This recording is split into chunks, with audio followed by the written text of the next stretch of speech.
오늘 아침에 동아일보에 보면 핀란드에서 기본소득 실험을 했습니다. 자, 삶의 질을 높이기 위해서 앞으로 이 기본소득이라는 개념이 그야말로 이 고실업이 보편화되는 시대, 이걸 서양에서도 인정하고 있어요. 그래서 앞으로 일자리는 점점 사라지는 시대가 열릴 것이다. 과학기술의 발전과 IT와 자동화 기계와 4차 산업혁명의 진전에 따라서요. 그러면 일자리가 대부분이 이렇게 부실하거나 없어지는 세상에서 어떻게 살아가야 되느냐. 그래서 기본소득이라고 이렇게 이야기를 하는 부분을 이제 제기한 겁니다. 이거와 비슷한 게 부의 소득세. 즉 여기에서 부라는 것은 부자일 때 부가 아니라 정부, 마이너스의 소득세라는 개념도 있습니다. 마이너스의 소득세, 부의 소득세는 일정한 만큼의 소득 수준에 미달되는 사람에 한해서 정부가 세금을 걷어가는 게 아니라 소득세를 도로 정부가 준다라는 겁니다. 그래서 국민 모두가 일정한 수준에 도달하게 해준다는 것이 부의 소득세입니다. 이 두 가지가 미래에 이 대중이 대부분 가난한 시대에서 할 수 있는 정부의 역할이라고 이야기가 되어 가고 있어요. 근데 부의 소득세는 일정한 기준이 있어서 거기에 미달한 사람만 일정한 만큼을 주는 건데 다 다르고, 근데 기본소득이라는 거는 얼마씩을 부자든 재벌이든 거지든 똑같이 다 나눠준다는 겁니다. 핀란드가 이걸 가지고 2017년 1월부터 2년간 25세에서 58세 실업자 중 2,000명을 선발해서 월 72만 원씩을 줬습니다. 자, 이걸 가지고 기존의 복지 혜택은 그대로 받고 일자리를 찾은 뒤에도 계속 기본소득을 준다, 이렇게 한 겁니다.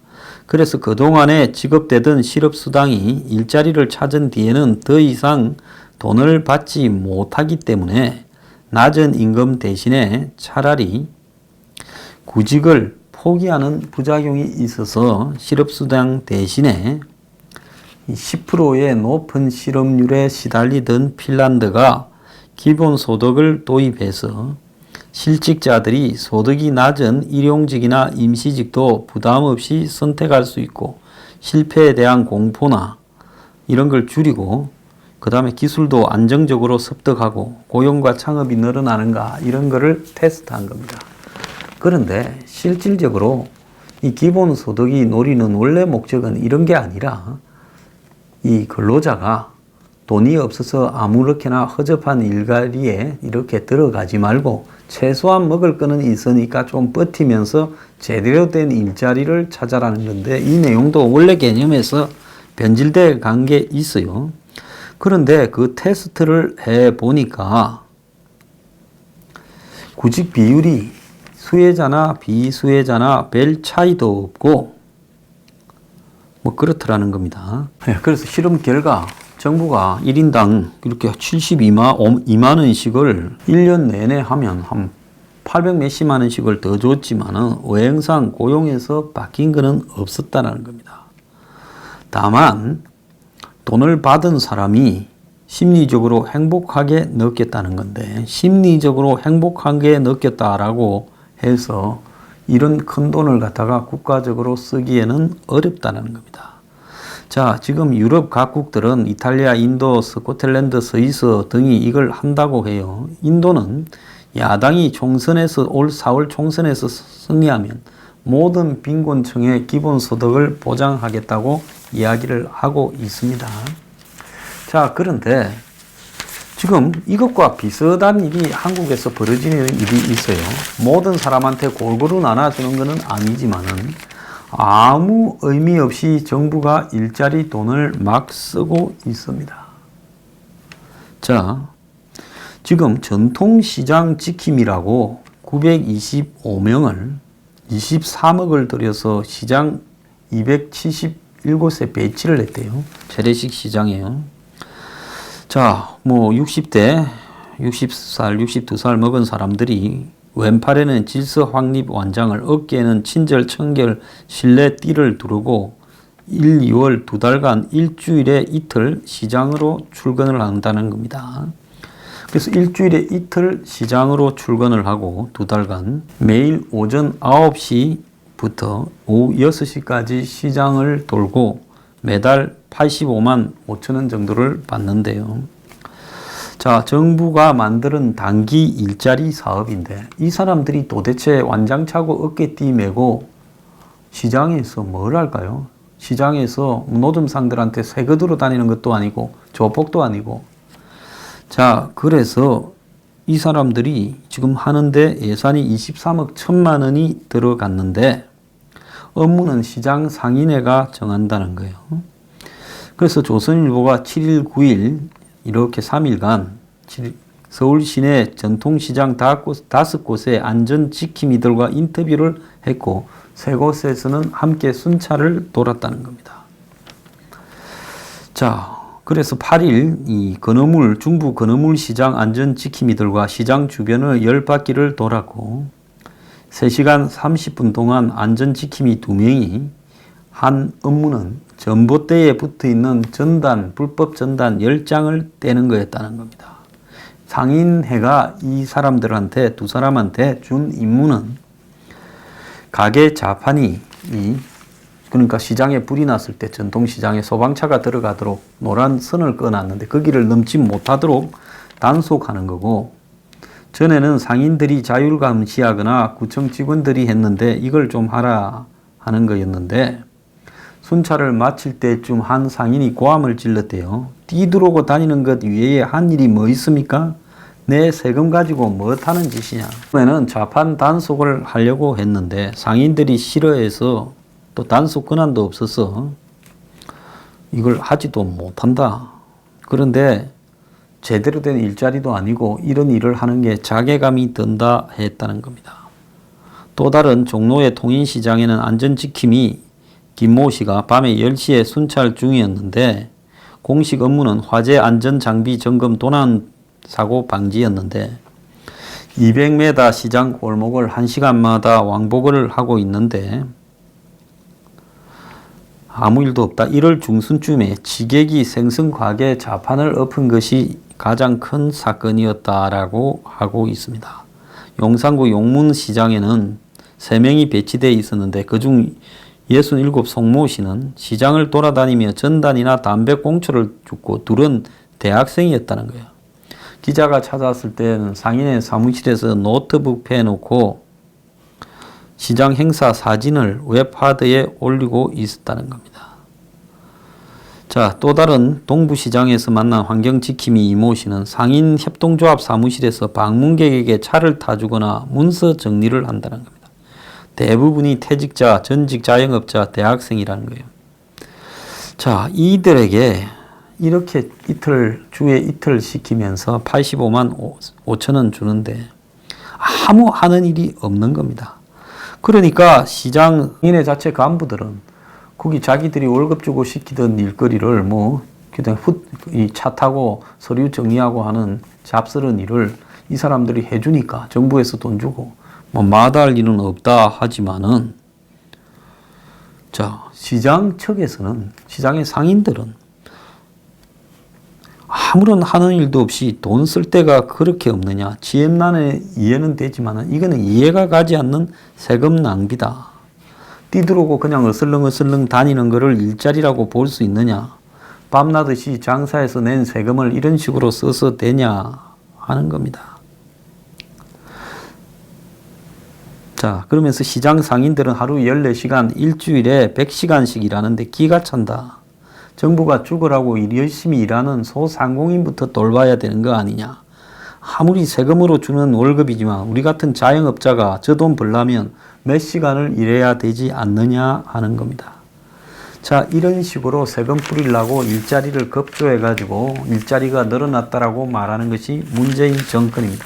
평창올림픽의 매경이 이야기를 했습니다. 13곳의 경기장 중에 동계올림픽 과반이 방치가 되고 있다는 겁니다. 폐쇄된 곳도 많아요. 강릉의 스피드스케이트장은 유지가 안 돼서 문을 닫고 폐쇄해버렸다는 거예요. 그러니까 얼음도 없는 겁니다. 이 겨울에요.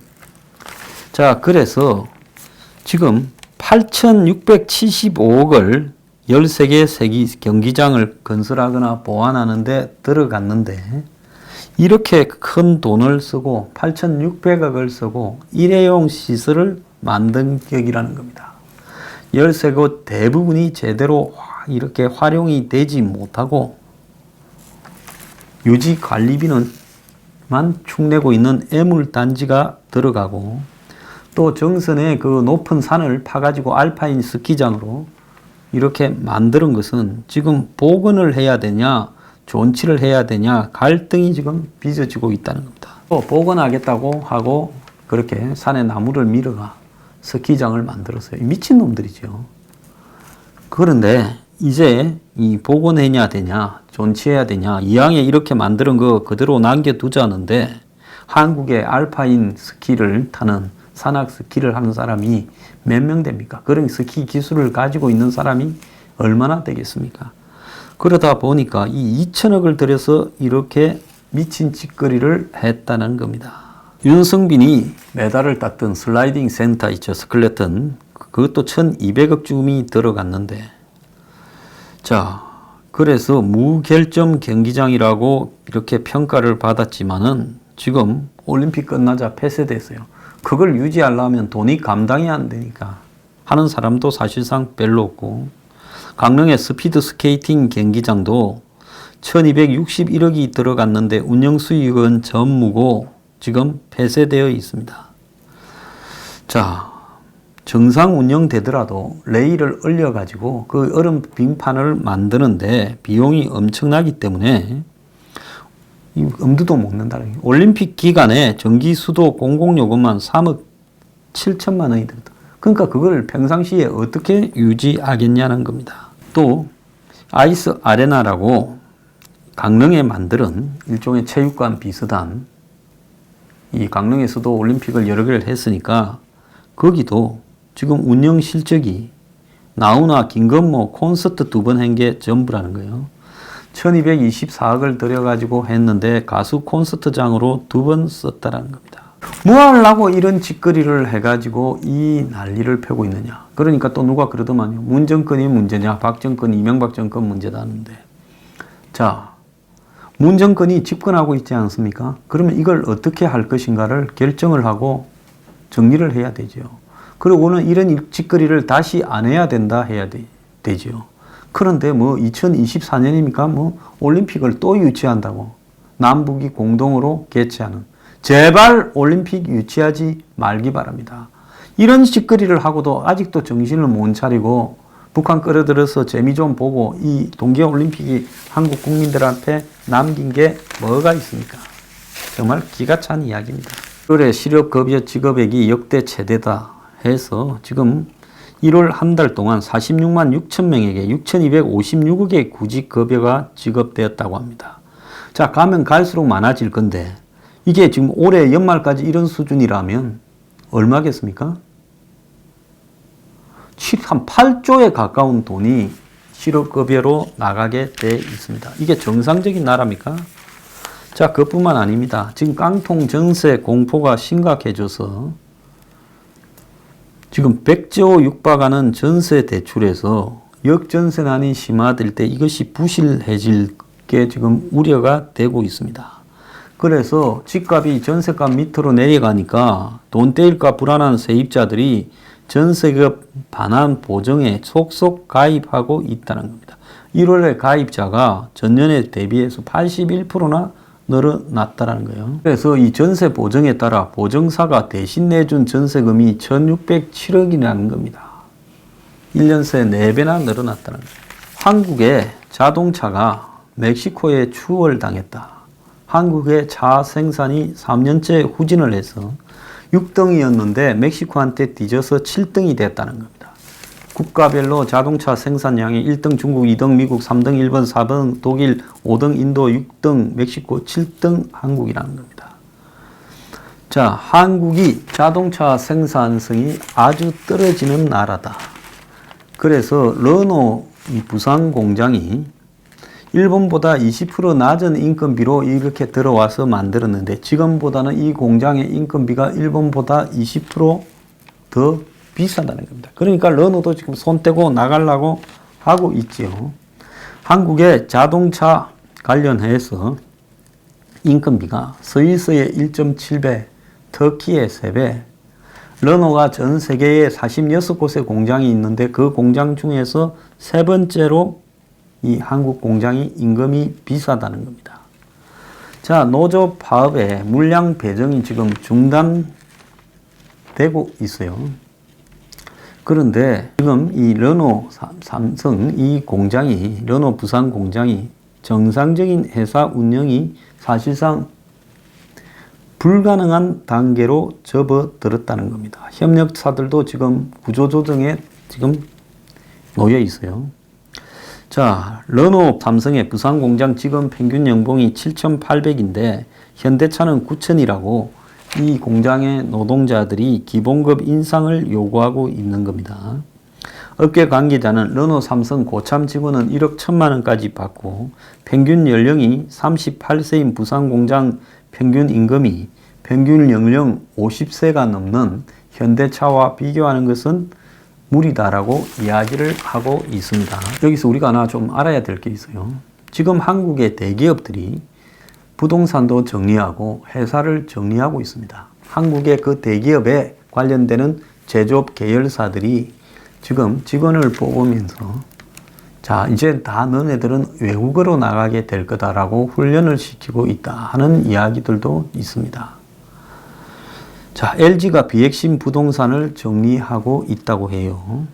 자, 이게 무슨 말인가 하면, 자, 이제는 한국의 대기업들이 한국에서는 사업이 이런 임금 구조에서는 불가능하다. 전부 외국으로 나가야 된다. 그래서 베트남이든 무슨 동남아로 나가고 다 가야 된다라고 생각을 한다는 겁니다. 그리고 이 자신들이 수출하는 현장에 공장을 만들어서 다 거기 가서 근무해야 될 거라고 엘리트들을 따로 훈련시키고 있다는 거예요. 자, 이건 뭔가 하면 누구도 한국에서 이런 임금 구조와 정치 구조, 노동 구조에서 사업을 할 수 없다라는 겁니다. 자, 지금 한국에 잘 나가는 삼성도 중국의 핸드폰을 1000개 팔면 8개, 0.8%밖에 점유율이 되지 않고 현대차도 세계에서 지금 점유율이 급속하게 떨어져 가고 있습니다. 이 모든 것이 지금 비효율이, 오늘 제가 이야기한 일자리도 비효율, 그 다음에 올림픽도 비효율, 기업들도 비효율, 예? 그리고 정부의 대출도 비효율, 전부가 곳곳에 다 비효율이 지배하고 있습니다. 그것은 정치 리스크와 노조 리스크가 만든 비효율이에요. 자, 대한민국이 이런 비효율을 앞으로 어떻게 감당하겠습니까? 답이 없습니다. 결국은요, 정치가 바뀌어서 한마디로 대한민국의 노조 구조들을 바꾸고 기업에 대한 마인드를 완전히 바꿔야 되는 겁니다. 이 모두가 다 죽자라는 일밖에 아닌 겁니다. 지금 이대로 가는 거는요. 자, 한국당이 이런 이야기들을 앞으로 국민들에게 제대로 설득해놓고 총선 대선에서 공약화해내서 민노총과 한국노총 저런 집단에 대한 손을 보는 것, 더 나아가서 기업의 이 높은 비용 구조나 또 이 기업들이 이 정치에 휘둘리는 문제, 이런 것들을 다 정리를 하고 외국으로 나갔던 한국 기업을 다시 한국으로 들어오게 해야 되는 겁니다. 그것은 노동이나 각종 자본, 토지 경쟁력에서 앞서게 만들어야 그것이 가능한데요. 지금 어느 누구도 그 고민들은 하지 않고 있습니다. 그 사이에 한국의 핵심 기업들은 경쟁력이 떨어지거나 그나마 경쟁력이 있는 기업도 망하기 전에 외국에 다 나가려고 하는 겁니다. 지금 한국의 GM차, 르노, 삼성차가 아마 제가 볼 때 몇 년 안에 한국 공장을 다 틀 거라고 보고 있습니다. 근데 이렇게 돼버린 게 오래된 게 아니라 불과 한 10년 만에 한국의 나라 꼬라지가 이렇게 돼버린 겁니다. 우리가 정말로 지금 정신 차리지 않으면요, 앞으로 한국은 그리스 같은 나라인데, 그리스는 날이라도 따뜻하고 관광 자원이나 문화 자원이라도 많지만은 그러지 않은 한국은 뭐 먹고 살겠습니까? 다 손가락 빨고 살 겁니까?